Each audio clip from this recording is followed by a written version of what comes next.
जय शिवराय शेतकरी बांधवांनो, आपणा सर्वांचं पुन्हा एकदा एका नवीन जिल्ह्याच्या माहितीसह मी स्वागत करतोय।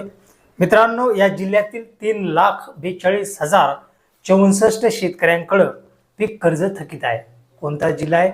या जिल्ह्यातील किती शेतकऱ्यांना 2 लाखापर्यंत कर्जमाफी, किती शेतकऱ्यांना OTS योजना आणि किती शेतकऱ्यांना 50,000 अनुदान हे लागू होणार आहे।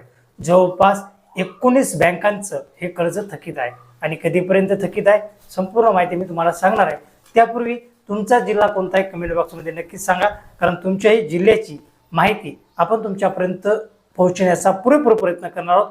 कारण आतापर्यंत आपण 3 जिल्ह्यांची माहिती ही दिलेली आहे। मित्रांनो, या जिल्ह्यातील जवळपास 1,477 कोटी थकीत आहेत।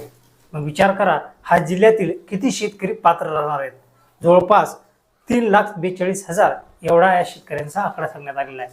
याच्यामध्ये सहकारी बँक असेल, ग्रामीण बँक असेल, राष्ट्रीयकृत बँक असेल किंवा खाजगी बँक असेल, या सर्व बँकांचा समावेश आहे।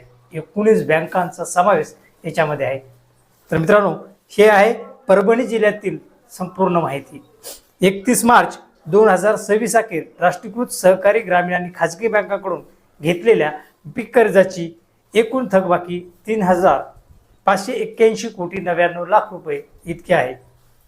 याच्यामध्ये या थकबाकीपैकी 1,477 कोटी 11 लाख पीक कर्ज हे बुडीत NPA कर्ज आहे। याच्यामध्ये जवळपास बुडीत कर्जाचे प्रमाण 41.20% येऊन पोहोचलेले आहे। लक्षात घ्या, NPA खाती किती आहेत। त्याचबरोबर जिल्ह्यातील 3,42,064 शेतकऱ्यांकडे पीक कर्जाची थकबाकी आहे। यापैकी 1,42,812 कर्ज खाती ही बुडीत आहेत। त्याचबरोबर एकूण कर्जाच्या तुलनेत या खात्याची रक्कम जवळपास 41.63% इतकी आहे। 41.63% इतकी बुडीत पीक कर्जाची माहिती आहे। या परभणी जिल्ह्यातील पीक कर्ज वितरण करणाऱ्या एकूण 19 बँकांचा समावेश आहे। त्याच्यामध्ये 12 राष्ट्रीयकृत बँका, तर 1 ग्रामीण बँक, 1 जिल्हा मध्यवर्ती बँक आणि 5 खाजगी बँकांचा समावेश आहे। आता बघूयात कोणत्या बँकेकडे किती कर्ज आहे।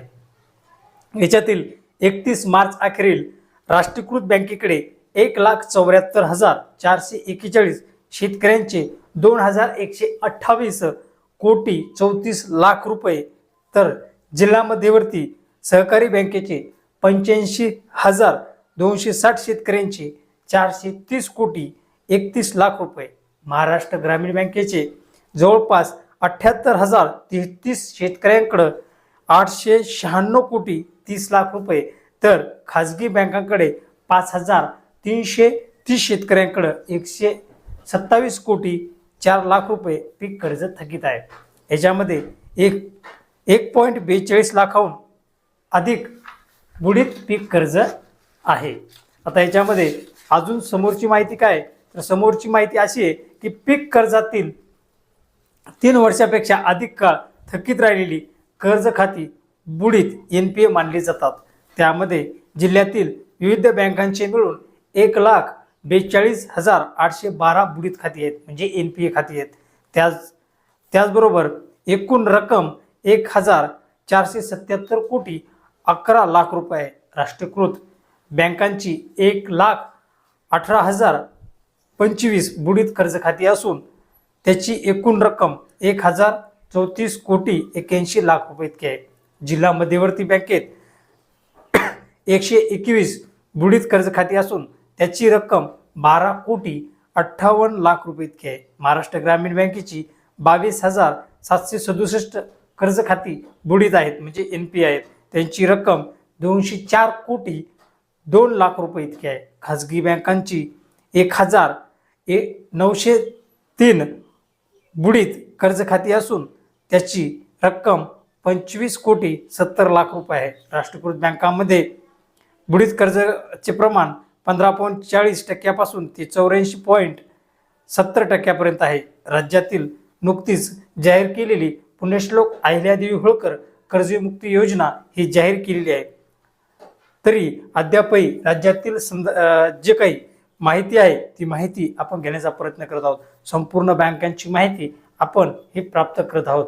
याच्यामध्ये सविस्तर निर्देश बँकांनी प्राप्त झालेले नाहीत, त्यामुळे पुढील पीक कर्ज हे शेतकऱ्यांचे किती आहे हे आता बँका एक एक करून सरकारकडे पाठवत आहेत. कारण बँकांची छाननी आता सुरू झालेली आहे. सरकारने सांगितलं होतं की 2 लाखापर्यंत जे शेतकरी आहेत त्यांची वेगळी खाती करा, जे OTS योजनेअंतर्गत येतील त्यांची खाती वेगळी करा आणि जे 50,000 अनुदानात येतील त्यांची खाती वेगळी करा. तर मित्रांनो, ही होती परभणी जिल्ह्यातील संपूर्ण माहिती. ही माहिती कशी वाटली कमेंट बॉक्समध्ये नक्कीच सांगा. अशाच अपडेट आणि माहितीपूर्ण व्हिडिओसाठी आपल्या यूट्यूब चॅनलला सबस्क्राईब करा. भेटूयात पुढील व्हिडिओमध्ये. तोपर्यंत थांबतो.